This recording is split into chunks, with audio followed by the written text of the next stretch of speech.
আপনারা এখন দেখছেন জাফরাগঞ্জ সমাধিক্ষেত্র, the graveyard of Nawab Mir Mohammad Jafar Ali Khan and his family. বিখ্যাত হাজারদুয়ারি প্রাসাদ থেকে উত্তরে প্রায় 2 কিলোমিটার দূরে অবস্থিত এই সমাধিকেন্দ্রটি নবাব মীর জাফরের আমলে তার পারিবারিক সমাধিকেন্দ্ররূপে প্রতিষ্ঠিত হয়।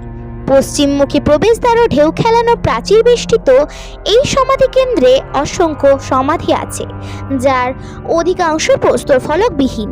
পূর্বে এই স্থানে মীর জাফরের প্রধান স্ত্রী শাহ খানম বেগমের কিচেন গার্ডেন ছিল। পারিবারিক রসোইখানার যাবতীয় শাকসবজি এখানেই উৎপাদিত হতো। মীর জাফরের পিতার মৃত্যুর পরে এই স্থানটিকে সমাধি কেন্দ্ররূপে গড়ে তোলা হয়। এই সমাধি কেন্দ্রের প্রধান প্রবেশদ্বার দিয়ে প্রবেশ করেই পশ্চিম থেকে পূর্ব দিক পর্যন্ত নবাব নাজিমের প্রধান সমাধিগুলির সারি দেখতে পাওয়া যায়। এই সমাধিগুলির সারি পূর্ব পশ্চিমের 2টি স্বতন্ত্র এলাকায় বিভক্ত। পূর্ব দিকের অপেক্ষাকৃত খর্বকায় ঢেউ খেলানো প্রাচীর দিয়ে ঘেরা প্রথম চত্বরের মীর জাফর ও তার পিতাসহ 4 জনের সমাধি রয়েছে।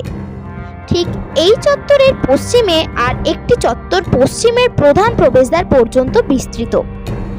এই চত্বরে পলাশীর যুদ্ধ পরবর্তী ও ব্রিটিশদের দেওয়ানি লাভের পরবর্তী বেতনভুক্ত মীর জাফরের বংশোদ্ভূত নবাব নাজিমগণের সমাধি বর্তমান।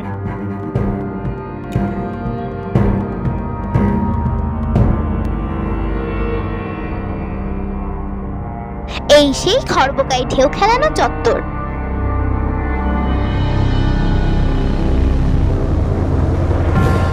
আপনারা দেখছেন শহীদ আহমেদ নাজাফির সমাধি। ইনি ছিলেন নবাব মীর জাফরের পিতা। সম্ভবত এটি সেই সমাধি কেন্দ্রের প্রথম সমাধি।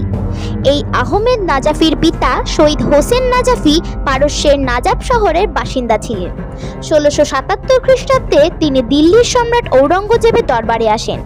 বংশমর্যাদার কথা বিবেচনা করে সম্রাট তার ভাইজি সম্ভবত দারাশিকোর কন্যার সাথে হোসেন নাজাফির বিবাহ দেন।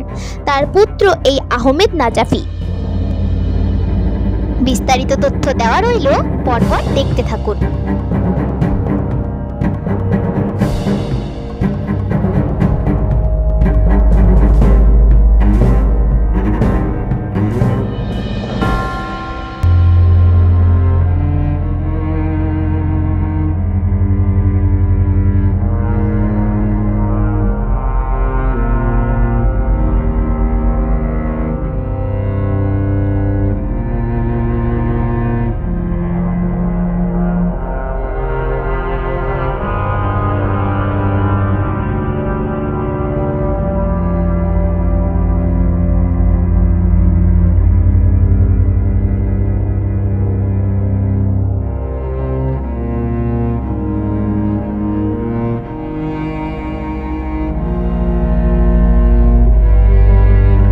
পূর্ব দিকের প্রথম চত্বরের পরে এবার দেখছেন দ্বিতীয় চত্বর, যেখানে শায়িত আছে মীর জাফরের বংশোদ্ভূত নবাব নাজিমগণ।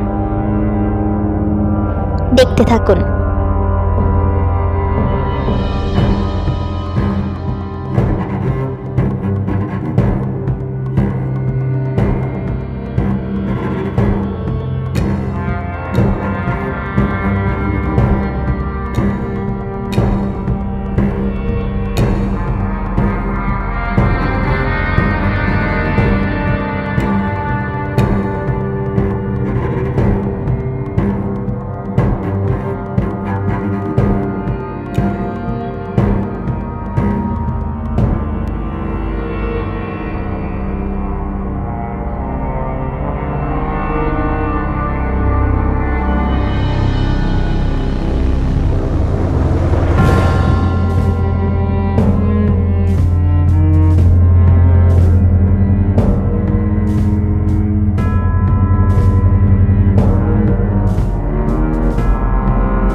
নবাব নাজিমদের সমাধির সারির একেবারে পশ্চিমের শেষ সমাধি এটি।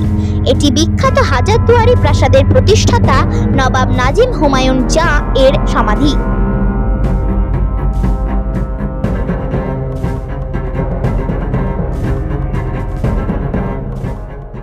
নবাব নাজিম হুমায়ুন জাঁয়ের পুত্র ও শেষ নবাব নাজিম মুর্শিদাবাদের বিখ্যাত ইমামবাড়ার প্রতিষ্ঠাতা মনসুর আলী খান ফেরাদুন জাঁয়ের মৃত্যুর পর তার সমাধি এই জায়গায় একটি ভল্টে অল্প দিনের জন্য রাখা হয়েছিল।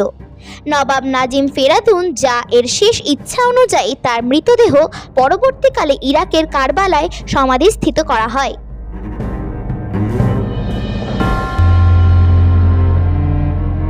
বিষয়টি কাকতালীয় হলেও ভালোভাবে লক্ষ্য করলেই বুঝতে পারবেন যে নবাব নাজিমদের সমাধির সারিতে একটিমাত্র সমাধির জায়গা অবশিষ্ট ছিল, আর নবাব নাজিম ফেরাদুন জাঁ ছিলেন অফিসিয়ালি শেষ নবাব নাজিম। সত্যি কাকতালীয়।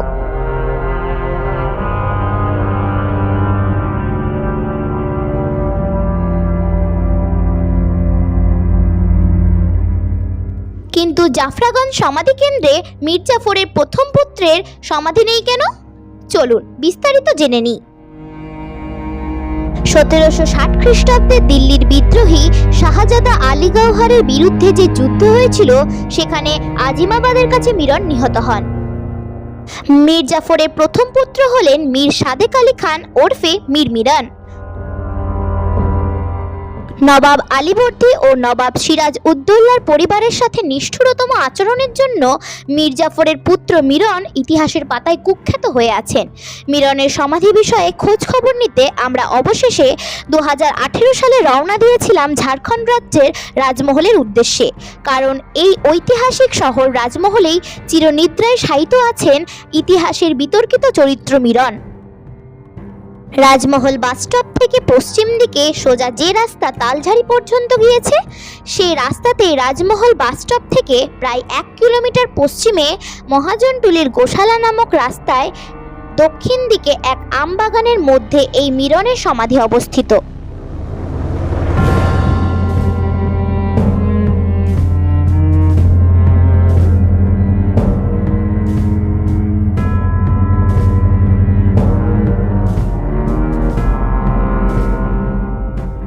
দু 2018 সালে এই বিষয়ে আমার একটি লেখা আনন্দবাজার পত্রিকার মুর্শিদাবাদ এডিশনে প্রকাশিত হয়েছিল।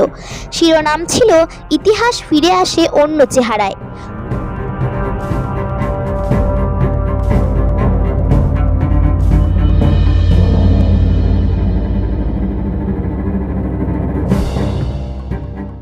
অবশেষে 2 লাইন বলে যেতে চাই। আজকে যে রাজাধিরাজ, কাল সে ভিক্ষা চায়, বিধাতার রোশনালে কেউ রক্ষা নাহি পায়।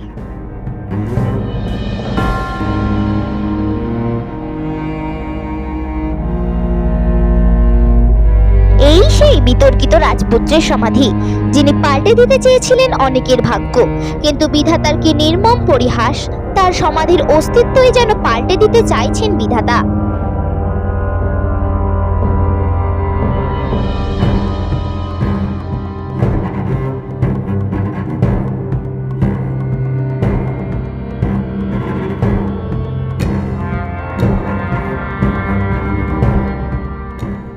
আসলে জাফরাগঞ্জ সমাধি কেন্দ্রে প্রস্তর ফলকবিহীন সমাধির সংখ্যা এত বেশি যে সঠিক তথ্য উদ্ধার করা ভীষণ কঠিন। তবুও পরবর্তী অধ্যায়ে নবাব মীর জাফর পরিবারের বেগমদের ও অন্যান্য সদস্যদের সমাধির বিষয়ে বিস্তারিত নিয়ে হাজির হব আপনাদের সামনে। সকলে পাশে থাকবেন। ধন্যবাদ।